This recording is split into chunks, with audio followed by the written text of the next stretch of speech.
Assalamualaikum warahmatullahi wabarakatuh. Perkenalkan, nama saya Hadijah dengan NIM 0220191 dari Fakultas Sosial Ekonomi Prodi Manajemen dari kelas Manajemen Reguler Pagi B. Di sini saya akan mempresentasikan mengenai teknik-teknik pelaksanaan disiplin kerja untuk memenuhi salah satu tugas mata kuliah MSDM lanjutan yang diampu oleh Bapak Angga Pramadista SEMM. Sebelum saya menjelaskan mengenai teknik-teknik pelaksanaan disiplin kerja, di sini saya akan menjelaskan terlebih dahulu mengenai apa itu disiplin dan apa itu disiplin kerja. Nah, disiplin ini mempunyai dua pengertian. Arti yang pertama melibatkan belajar atau mencetak perilaku dengan menerapkan imbalan atau hukuman. Nah, arti yang kedua itu lebih sempit lagi, yaitu disiplin ini hanya bertalian dengan tindakan hukuman terhadap pelaku kesalahan. Nah, jika kita simpulkan, disiplin di sini adalah satu keinginan, kerelaan, atau kesadaran seseorang untuk mematuhi dan mentaati peraturan-peraturan dan norma-norma yang berlaku. Maka dapat disimpulkan bahwa disiplin kerja ini merupakan sikap dan tingkah laku yang harus dijalankan oleh setiap karyawan yang sesuai dengan peraturan yang telah ditetapkan oleh perusahaan. Nah, menurut Mangkunegara, teknik-teknik pelaksanaan disiplin kerja ini ada 7. Yang pertama yaitu teknik disiplin pertimbangan sedini mungkin. Yang kedua ada teknik disiplin pencegahan efektif. Yang ketiga ada teknik disiplin dengan mendisiplinkan diri. Yang keempat ada teknik disiplin inventory penyelia. Yang kelima ada teknik disiplin menegur pegawai primadona. Yang keenam ada teknik disiplin menimbulkan kesadaran diri. Dan yang ketujuh ada teknik sandwich.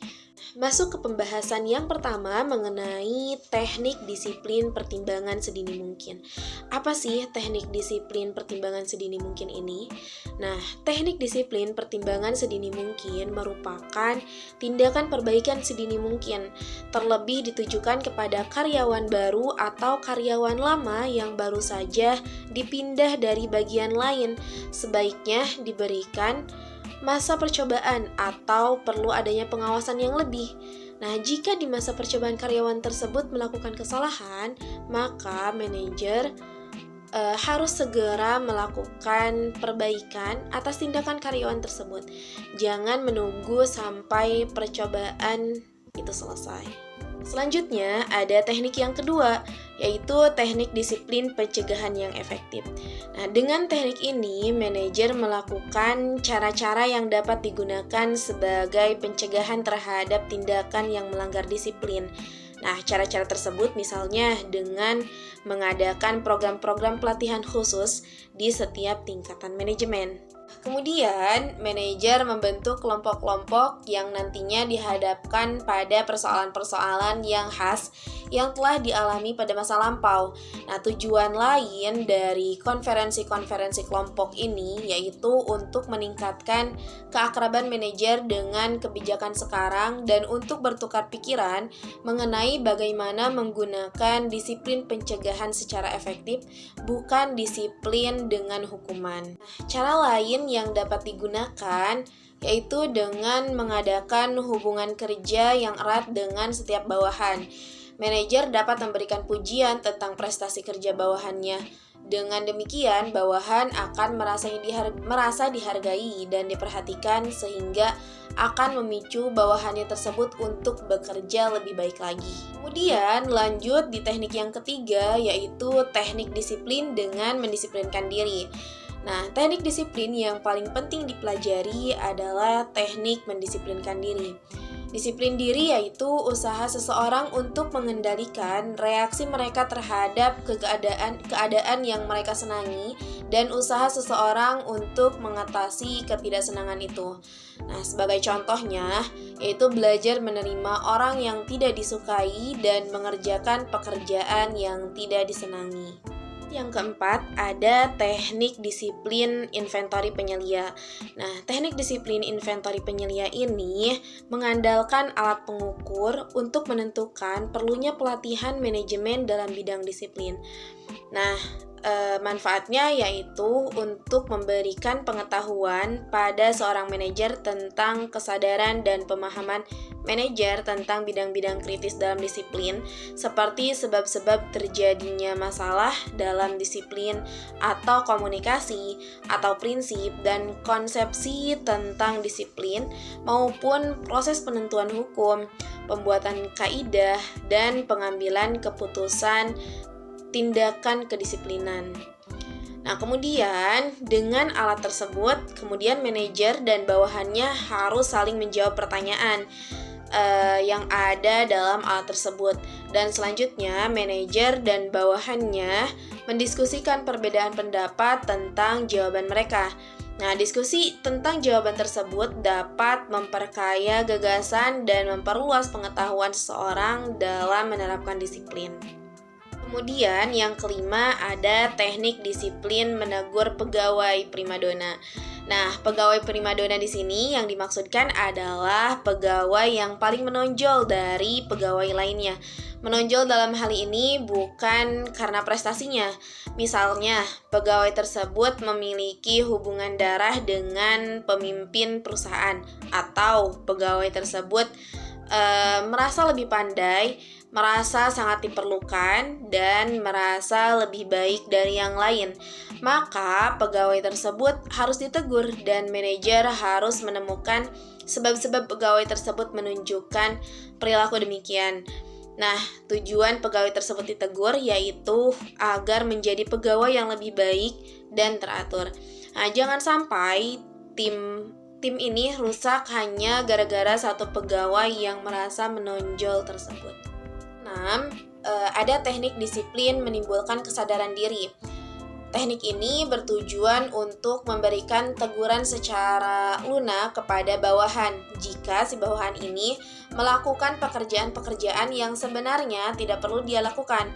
Nah, dalam hal ini, seorang atasan dapat menggunakan pertanyaan-pertanyaan yang bersifat meminta pendapat kepada bawahan, perlu atau tidaknya pekerjaan itu dilakukan, dan hindarkan untuk memberikan pertanyaan langsung yang bersifat menuduh. Kemudian yang terakhir atau yang ketujuh ada teknik sandwich. Nah, apa sih teknik sandwich ini? Nah, ternyata teknik ini terdiri dari teguran lisan secara langsung, kemudian diikuti ucapan syukur dan persetujuan, dan diakhiri dengan peringatan yang lunak.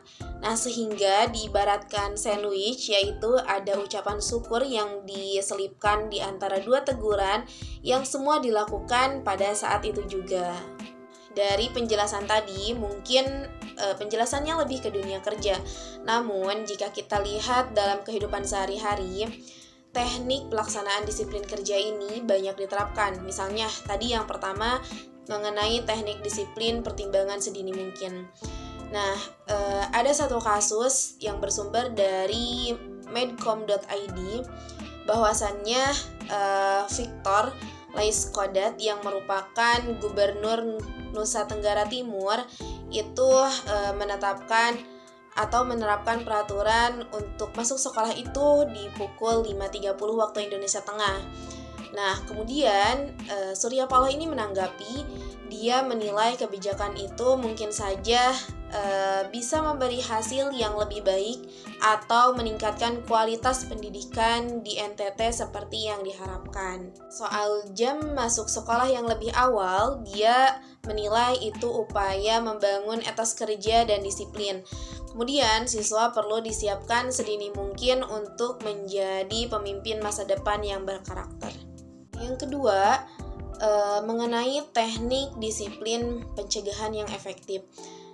Kalau kita lihat, kembali mengulang sejarah tentang COVID-19 pada tahun 2019-2020 yang lagi meningkat, kemudian Kementerian Kesehatan meminta warga disiplin program kesehatan. Nah, ini salah satu pencegahan yang efektif dari Kementerian Kesehatan agar warganya tidak terkena virus COVID-19. Kemudian kita lihat dari teknik yang ketiga, yaitu teknik disiplin dengan mendisiplinkan diri. saya menemukan satu kasus atau satu berita dari Diskominfotik Kabupaten Lombok Barat. Mereka membudayakan disiplin pada diri sendiri. Kalau kita simpulkan bahwa yang namanya kedisiplinan maupun kesuksesan menuntut kita melakukan hal-hal yang benar dan bukan hal-hal yang kita sukai. Nah, ada sebuah pepatah mengatakan, jika kamu ingin mengisi kehidupanmu dengan kebahagiaan, maka selesaikan apa yang menjadi tanggung jawabmu dan bukan hanya mengerjakan apa yang kamu suka. Nah, meskipun melakukan hal yang benar awalnya tidak kita sukai, tetapi bila kita mendisiplinkan diri dengan secara rutin melaksanakannya, maka berangsur-angsur kita akan menyukainya atau bahkan menjadi bagian dari kesadaran pribadi dan kita senang melakukannya. Nah, kemudian dari sana dikatakan orang-orang yang sukses adalah orang-orang yang selalu menerapkan kedisiplinan dalam kehidupan mereka sehari-hari. Nah, maka coba kita menerapkan kedisiplinan dalam kehidupan. Dan kita tentunya tidak akan pernah menyesal bila kedisiplinan itu sudah menjadi bagian dari kesadaran atau budaya pribadi kita. Nah, berarti kita sudah membangun dasar kehidupan yang kuat sebagai seorang yang sukses dan selalu bersemangat. Hanya itu yang dapat saya presentasikan. Mohon maaf bila ada kesalahan dan kekurangan dalam penyampaian. Terima kasih. Wabillahi taufiq wal hidayah. Wassalamualaikum warahmatullahi wabarakatuh.